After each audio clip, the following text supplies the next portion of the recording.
भन्ने पालो आएको छ। यहाँ चाहिँ म बिउ हाल्दैछु अहिले चाहिँ।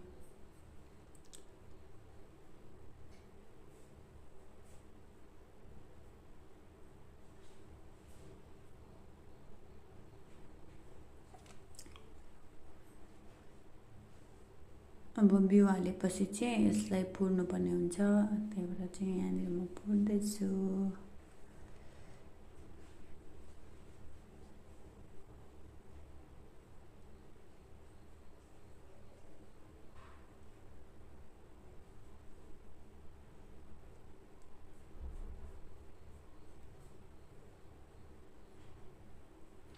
हुन्छ साथीहरू, बाइ बाइ। आजको दिन पनि यसरी नै बित्यो मेरो चाहिँ।